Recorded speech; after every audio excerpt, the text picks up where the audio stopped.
మెహర్ బాబా యొక్క సోదరి యొక్క బాబాతో కూడినటువంటి ఆమె జీవిత విశేషాల్ని మనం చదువుకుంటూ ఉన్నాము. డెహ్రాడూన్లో మనము మొన్న చదువుకున్నాం. డెహ్రాడూన్లో ఉండగా ముస్సోరి వెళ్ళారని, అలాగే అక్కడ పీటర్ అనే చిన్న కుక్క పిల్లను తెచ్చుకున్నారు. అలాగే ఆ కుక్క పిల్లతో వాళ్ళ యొక్క అనుబంధం, అలాగే స్త్రీలతో, అలాగే బాబా పట్ల దానికి ఉన్నటువంటి ప్రేమ, అభిమానం, అలాగే బాబా కూడా దాన్ని అది మరణించినప్పుడు నేను మిస్ అవుతున్నాను అని చెప్పారు.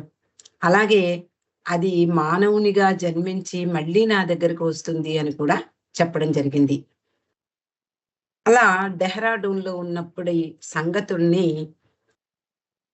గోహెర్ చెప్పినటువంటి విషయాల్ని హెదర్ నాడిల్ ఇక్కడ పొందుపరిచింది.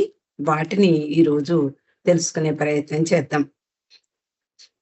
వాళ్ళందరూ కూడా అంటే స్త్రీ మండలి వారందరూ కూడా ఉదయము 5 గంటలకి లేదా 5:30కి నిద్ర లేచేవారు.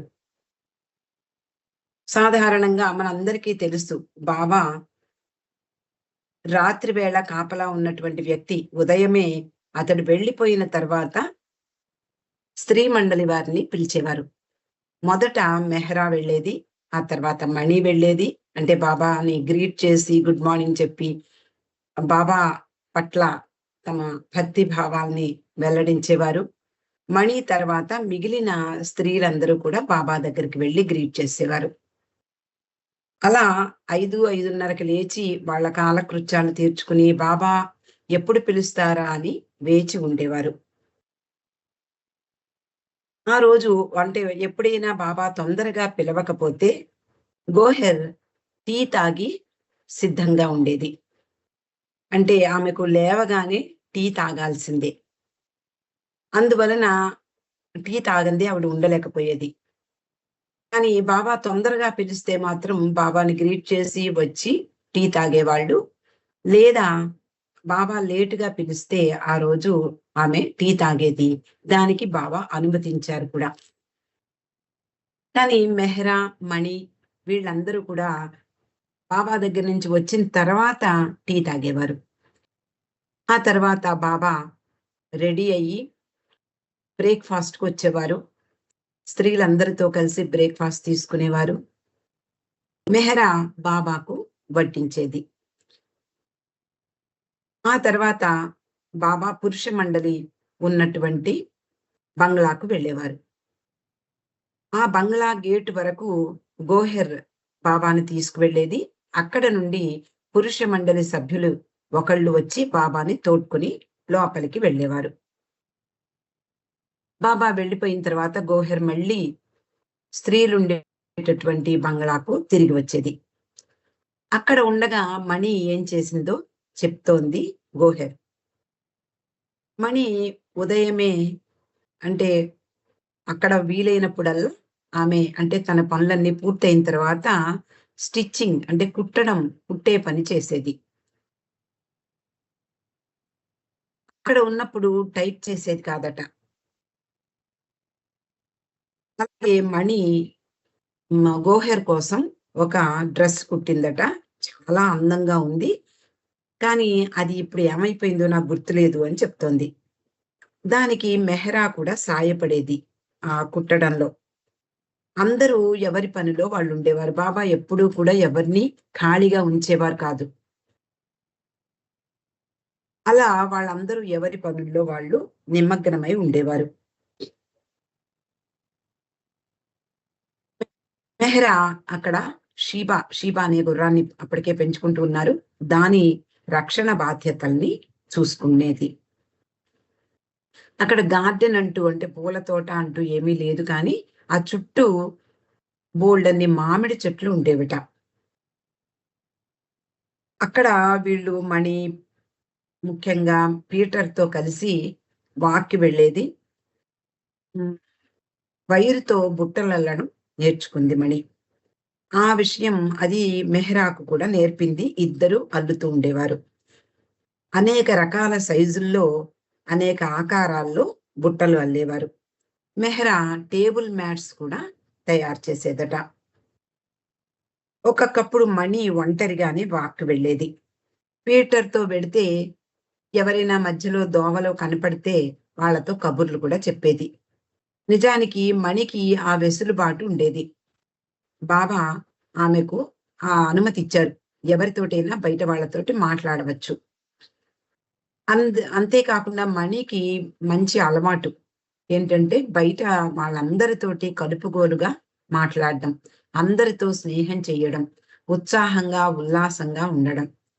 కాబట్టి ఆమెకు కూడా ఇంట్రెస్టింగ్‌గా ఉండేది. అందరితో కబుర్లు చెప్పేది.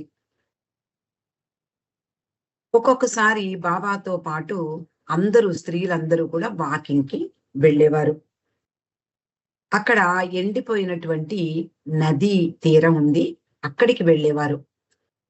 ఉదయం 11 గంటల నుండి 11:30 వరకు వాకింగ్ చేసి, తిరిగి వచ్చి భోజనం చేసి విశ్రాంతి తీసుకునేవారు. స్త్రీలు కొంతమంది విశ్రాంతి తీసుకోవడానికి కుదిరేది కాదు. ముఖ్యంగా బాబా కొరకు పుస్తకాలు చదివేవాళ్ళు. డెహ్రాడూన్ వెళ్ళేటప్పుడే మణి అంటే బాబాకు ఏం అవసరం ఉన్నాయో అన్నీ కూడా మండలి వారు అటు పురుషులు కానీ, స్త్రీలు కానీ ఎప్పుడూ సిద్ధంగా ఉండేవారు. కాబట్టి బాబాకు చదివి వినిపించడం స్త్రీల దగ్గర ఉన్నప్పుడు స్త్రీలకు అలవాటు. కాబట్టి బాబాకు నచ్చేటటువంటి కొన్ని పుస్తకాలు కూడా మణి డెహ్రాడూన్‌కి తీసుకువెళ్ళిందట. లేదా అంటే ఆ పుస్తకాలు అయిపోతే అక్కడ ఉండేటటువంటి లైబ్రరీకి వెళ్ళి కొన్ని బుక్స్ తీసుకొచ్చేది. లేదా మెహ్రూ లేతే గోహెర్ వీళ్ళైనా తీసుకొచ్చేవారు. మధ్యాహ్నం 3, 3:30కు టీ తాగేవాళ్ళు. సాయంత్రం ఆహ్, బాబా పురుష మండలి వాళ్ళ దగ్గరికి వెళ్ళేవారు. తిరిగి ఆయన 5, 5:30కు మళ్ళీ స్త్రీల దగ్గరకొచ్చేవారు. డిన్నర్ అంటే తొందరగా బాబా భోజనం చేసేవారు. ఏదో కొంచెం తిని ఆయన విశ్రాంతి కోసం వెళ్ళిపోయేవారు. స్త్రీలందరూ కూడా రాత్రి 8, 8:30 కల్లా భోజనం ముగించి అందరూ నిద్రపోవడానికి ఉపక్రమించేవారు. అక్కడ ఉండగా మనకందరికి అలోబా గురించి తెలుసు. ఆయన మెహరాబాద్ తొలి రోజుల్లో అంటే మెహరాశ్రమం నెలకొల్పినటువంటి ఆ రోజుల్లో అలోబా అక్కడ స్ ఆహ్, సభ్యుడు. మెహరాశ్రమంలో సభ్యుడు. ఆయన అంటే అక్కడ మెహరాబాద్‌లో ఉన్నప్పటికీ కూడా పురుషులు వేరేగా ఉండేవారు. స్త్రీలు వేరేగా ఉండేవారు.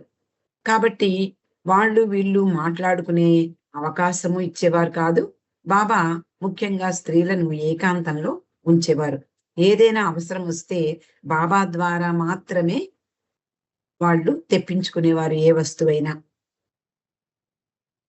కానీ డెహ్రాడూన్‌లో ఉన్నప్పుడు అలోబా మణిని చూడ్డం తటస్థించింది. మణి సాయంకాలం వాకింగ్‌కి వెళ్ళేటప్పుడు బయటకు వచ్చేది. అప్పుడే అక్కడ ఆయన మొట్టమొదటిసారి మణిని చూసారట. చూడగానే ఆమె చాలా తెలివైందని, అందంగా ఉండేదని అర్థమైంది. ఎప్పుడూ ఆయన జీవితంలో అంత అందమైన అమ్మాయిని చూడలేదట. మళ్ళీ ఆయనే అనుకునేవాడు. ఏమని అంటే, అవతార పురుషుని యొక్క సోదరి ఎలా ఉంటుంది? అలాంటి దివ్య సౌందర్యవంతుడైనటువంటి భగవంతుని సోదరిగా పుట్టినటువంటి ఆమె అంతటి సౌందర్యంతోనే ఉండాలి. లేకపోతే ఇంకెలా ఉంటుంది అని ఆయన భావించాడు. కానీ డెహ్రాడూన్‌లో ఉన్నప్పుడు ఆమె అలోబాతో ఎప్పుడూ మాట్లాడలేదు. అలోబా కూడా మాట్లాడే అవకాశము రాలేదు. కానీ బాబా శరీరం విడిచిన తర్వాత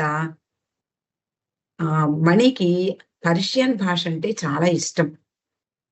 అంతేకాకుండా పర్షియన్ భాష చాలా వరకు కొంతవరకు వచ్చు మణికి. కానీ హఫీజ్ సూక్తులంటే కూడా చాలా ఇష్టపడేది. బాబా శరీరం విడిచిన తర్వాత అలోబాను కొంతవరకు సహాయం అడిగేది. ఏమిటి అంటే, ఈ పర్షియన్ భాషకు సంబంధించినటువంటి సూక్తులు, అలాగే హఫీజ్ సూక్తులు ఇలా ఆ భాషలో ఉండేటటువంటి ఆ సూక్తులన్నీ లేదా వాటి గురించి వివరణ ఇలాంటివన్నీ అడిగేది. అలోబా కూడా చాలా శ్రద్ధగా ఆమెకు అన్ని విషయాలు చెప్తూ ఉండేవాడు. ఆమెకు పర్షియన్ భాష కొంతవరకు వచ్చినా ఇంకా నేర్చుకోవాలని అభిలాష ఉండేది. ఆ సూక్తులను జాగ్రత్తగా, శ్రద్ధగా కూడా చదివేదట మణి. డెహ్రాడూన్‌లో వాళ్ళు నివసించే సమయంలో, అంటే నివసించే బంగ్లా ఆవరణలో ఆహ్, మామిడి చెట్లు ఎక్కువగా ఉండేవి. వీళ్ళు వెళ్ళినటువంటి సమయంలో అవి సీజన్, మామిడి పళ్ళ సీజన్. కాబట్టి వీళ్ళందరూ కూడా మామిడి పండ్లను తినేవారు. బాబా తరచూ మస్తుల పని మీద బయటికి వెళ్ళేవారు. అప్పుడు స్త్రీలు, బాబా కూడా లేరు కాబట్టి మనము ఈ మామిడి పళ్ళతో అన్నం తినేయొచ్చు, ఇంకేమీ వండుకోక్కర్లేదు అంటూ తమ యొక్క ఆహారాన్ని సింప్లిఫై చేసేసుకున్నారు. అన్నం, నాజా అన్నం వండేది. అన్నంతో పాటు మామిడి పండ్లు మాత్రమే వాళ్ళు తినేవారు.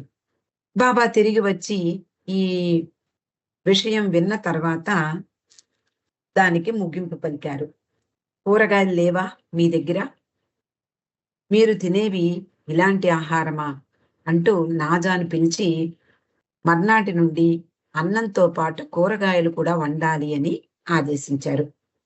కానీ మణికి మాత్రం మామిడి పండంటే పిచ్చి ప్రేమ, పిచ్చి ఇష్టం. దాని మీద, అంటే మామిడి పండు మీద కవిత కూడా వ్రాసిందట మణి. అలాగే డెహ్రాడూన్‌లో ఉన్నప్పుడు బాబా కోసం స్త్రీలు, అంటే మధ్యాహ్నం సమయంలో బాబా చుట్టూ కూర్చుని బాబాకు ఏదో ఒకటి చదివి వినిపించేవాళ్ళు. అది ప్రతిరోజు డెహ్రాడూన్‌లో ఉండగా రొటీన్ అయిపోయింది. నిజానికి తొలి రోజుల్లో బాబా స్వయంగా న్యూస్ పేపరు లేక ఇష్టమైన పుస్తకాలు చదువుకునేవారట. మణి, ర్యాను మొదలగు వారు తర్వాతి కాలంలో చదివి వినిపించేవారు. ఈ రొటీను నవజీవనం ప్రారంభం ముందు నుండి మొదలైంది అని మెహ్రూ చెప్పింది. డెహ్రాడూన్‌లో మనం నిన్న చదువుకున్నాం. పీటరు మిసెస్ కూపర్ అనేటటువంటి ఆవిడ ఇవ్వగా వీళ్ళు తెచ్చుకొని పెంచుకున్నారు. ఆమె అక్క అక్కడ నివసించేది ముస్సోరీలో. ఆవిడ ఒక స్త్రీల కోసం ఒక లైబ్రరీని స్థాపించింది. అక్కడ మణికి బాబాకు కావలసిన పుస్తకాలు దొరికేవి. అగస్తా క్రిస్టీ నావెల్స్, డిటెక్టివ్ నావెల్స్ మొదలగునవి వాళ్ళు తెచ్చుకునేవారు. అలాగే మార్గరెట్ విదేశాల నుండి ఆమె బాబాకు నచ్చే పుస్తకాలన్నీ కూడా పంపించేది. రేనో కూడా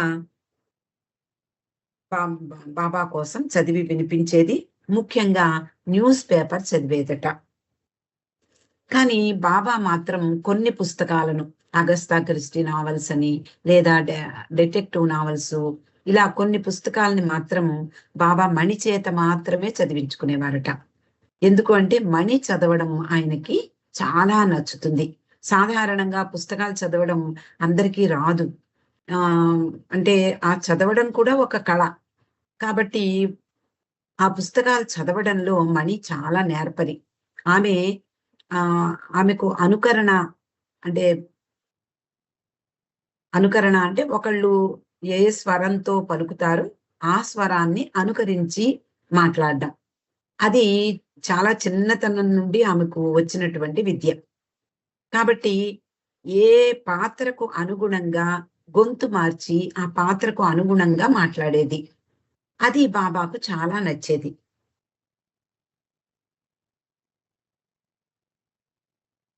మార్గరెట్ బాబా కొరకు కొన్ని పుస్తకాల్ని పంపించేదని మణి తరచు గుర్తు చేసుకునేది.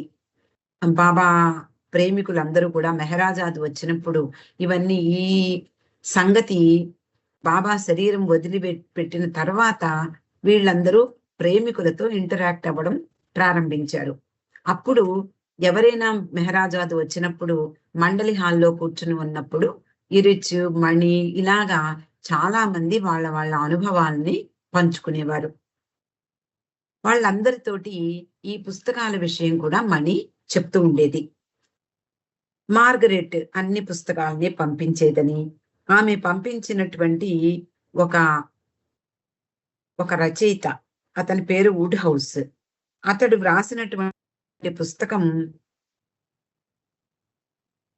ఆ పుస్తకంలో అతడు ఏమని రాశాట, to the greatest humanist in the world. ఆ పుస్తకం అంకితం ఇస్తూ రాసినట్టున్నాడు. ఆ పుస్తకం మీద ఇలా రాశాడు, to the greatest humanist in the world. ప్రపంచంలోకెల్లా అతి మహానుభావుడైన మానవునికి ఈ పుస్తకం అంకితం అని రాసి ఉంటాడు. అది నిజానికి బాబాకు వర్తిస్తుంది. అంటే గ్రేట్ హ్యూమనిస్టే కదా ఆయన, దైవీ మానవుడై ఉండి మానవునిలో ఉన్నతోన్నతుడుగా ఆయన చెప్పుకుంటూ ఉంటాం. కాబట్టి ఆయనను అడ్రస్ చేస్తూ రాసినటువంటి ఆ పుస్తకంలో ఆ గ్రేటెస్ట్ హ్యూమనిస్ట్ కి ఇది అంకితం అన్నట్టుగా రాశాడు. అతడు బాబాను, అంటే అతని పుస్తకం ద్వారా బాబాను చాలా అలరించాడని, అలాగే ఆయన యొక్క పని భారాన్ని తగ్గించినటువంటి అదృష్టవంతులైన రచయితలలో ఆయన ఒకడు అంటూ మణి మండలి హాల్లో బాబా ప్రేమికులకు చెప్తూ ఉండేది. నిజానికి మణి విన్నటువంటి ఏ స్వరమైన, అంటే ఎవరు ఇప్పుడు చూడండి, అందరి గొంతులు ఒకలా ఉండవు. కొంతమంది చాలా కీచు గొంతుతో మాట్లాడతారు, కొంతమంది బ్రాడ్ గా, ఆ కంఠం లావుగా ఉంటుంది, బండగా ఉంటుంది. అలాగే కొంతమంది మామూలుగా ఉంటారు. ఇలా ప్రతి గొంతులోనూ మాట వేరువేరుగా ఉంటుంది. మణి విన్నటువంటి ఏ స్వరమైనా కూడా దాన్ని అనుకరించి చూపించేది. ఆ అనుకరణ సామర్థ్యం బాబాకు చాలా తోడ్పడింది అని కూడా మణి చెప్తూ ఉండేది ప్రేమికులకు. ఆవిడ అంటోంది, నేను బాబాకి పుస్తకాలు, అన్ని రకాల కథలు, ఆధ్యాత్మిక కథలు, డిటెక్టివ్ కథలు, సాహస గాథలు, కల్పిత కథలు అంటే ఫ్యాంటసీ కథలు, అలాగే వుడ్ హౌస్ నావెల్స్, ఇతర హాస్య కథలు చదివి బాబాకు ఆనందం కలిగించడానికి నా అనుకరణ అనేటటువంటి ప్రతిభ బాగా తోడ్పడింది. నేను విభిన్న పాత్రలకు విభిన్న స్వరాలను జోడించి ఉపయోగించేదాన్ని. ఒకసారి బాబాకు నీరో వుల్ఫ్ కథను చదువుతూ అందులో ఉండేటటువంటి 12 పాత్రలను, 12 విభిన్న స్వరాలను వాటికి సరిపోయేలా పలికాను అంటూ గర్వంగా గుర్తు చేసుకుందట ఒకసారి మెహరాజాద్లో. ఆయనకు చదివి వినిపించడం మణికి చాలా గొప్ప అనుభవం, అలాగే గొప్ప ఆనందం కూడా ఆమెకు కలిగేది. ప్రియతమ బాబా మణికి ఇచ్చినటువంటి అవార్డు, అంటే బాబా మెచ్చుకునేవారు. బాబా అంటే మణి చేతే కొన్ని పుస్తకాలు చదివించుకునేవారని ఇందాక చదువుకున్నాం. అంటే ఆమె చదివితేనే రక్తి కట్టాయి అన్నట్లుగా బాబా ఆమె చేతనే ఆయా పుస్తకాల్ని చదివించుకునేవారు. అంటే అందరికీ అన్ని పుస్తకాలు ఇచ్చేవారు కాదు. రాను చేత న్యూస్ పేపర్ చదివించుకునేవారు. అలాగే మణి ఆ టైంలో లేకపోతే మరొకళ్ళు చదివేవారు. అంతేకాని మణి చదివినట్లుగా ఎవరు చదవలేకపోయేవారు. కాబట్టి మణికి బాబా ఒక ప్రశంసా పత్రాన్ని ఇచ్చారు అని చెప్పవచ్చు. అదేమిటి అంటే, ఆయన ఒకసారి మెహ్రా వైపు తిరిగి, నేను మణి చదువుతున్నప్పుడు ప్రత్యక్షంగా నాటకాన్ని చూస్తున్నట్లే నాకుంటుంది, చాలా ఆనందంగా ఉంటుంది, మణి చదవడం నాకు చాలా ఇష్టము అంటూ మెహ్రాకు మాత్రమే చెప్పారట. అందువలన నాకు ప్రియతమ బాబా ఇచ్చినటువంటి ఒక అవార్డు ఇది, ఇంతకంటే నాకేం కావాలి అని మణి గొప్పగా గర్వంగా ప్రేమికులతో చెప్పేది.